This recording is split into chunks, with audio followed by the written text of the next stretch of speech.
My name is Ensign Lin, and this is my creative assignment.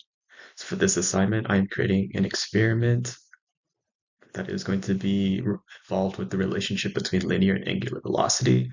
So I've created this PowerPoint that goes over what I chose to do for this creative assignment, how I conducted the experiment, and I go over data reduction and the final results that I acquired from this experiment. So, experiment background, velocity and angular velocity. So we learned in class the difference between rolling and slipping. When you have an object, a circular object that is rolling. So for example, let's say we have this and that it is rolling.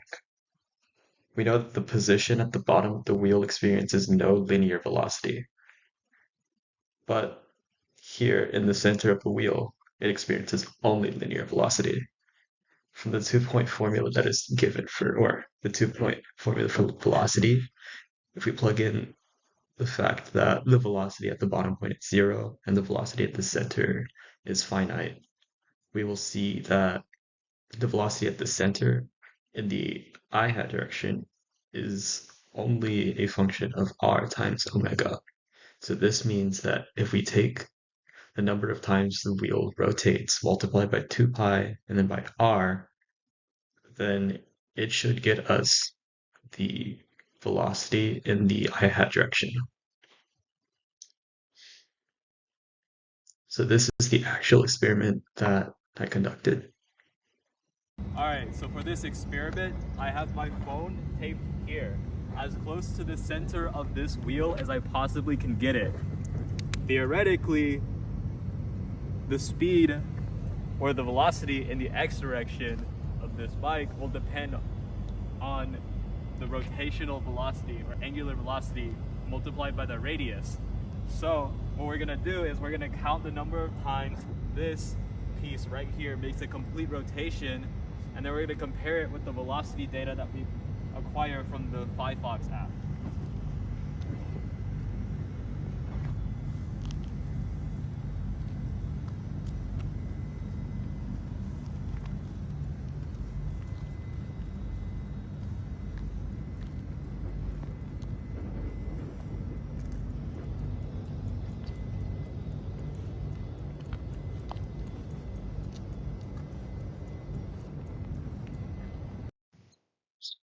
And again, I just wanted to reiterate that I used the Firefox app in order to measure the velocity. And as for the revolutions per second, I manually counted the number of revolutions that it made in the time that the bike was moving. So this does mean that we are expecting some error from imprecise measurements, but I will address that after the data section. So here's the raw data that I collected from the Firefox app. You can see that it has the time, latitude, longitude, altitude, whatever. But the couple of columns that we're really interested in are time, distance, and horizontal accuracy. You can see that when Firefox first begins to collect data, the horizontal accuracy is very, very bad. So it is for this reason that I decided to only use the data values from when the horizontal accuracy is around 5 or less. So that's what the highlighted section here represents. So in order to actually make sense of the data that collected, of course, you have to do some data reduction and some math, basically. So here, I normalized the time by just subtracting 6.7, this number here, from all of the time. So you get from 0 to 15 seconds roughly.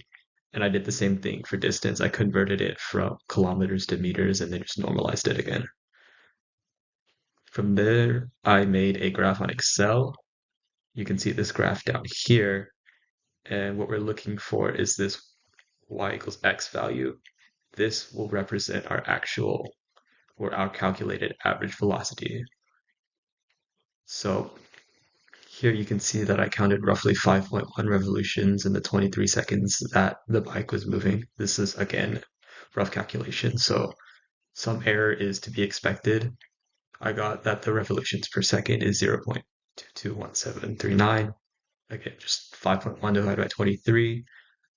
The radius of the wheel, I looked up the wheel that my bike has. They are 27.5 inches in diameter. So divide by 2, convert to meters. Omega is equal to the revolutions per second multiplied by 2 pi. That'll get you radians per second. And V is equal to R omega. So from that, we get that my velocity should have been about 0.486585 in meters per second.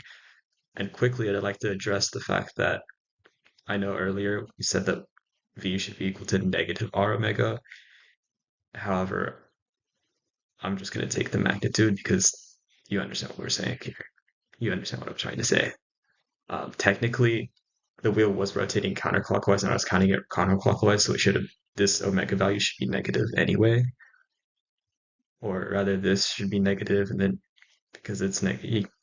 Anyway, you can see here that the actual velocity measurement that we calculate from this graph from our experiment is 4.78. So when I do the error calculations, we get that roughly 1.76% error. So what can we conclude from this? We can conclude that the calculated velocity is within 5% of the actual measured velocity.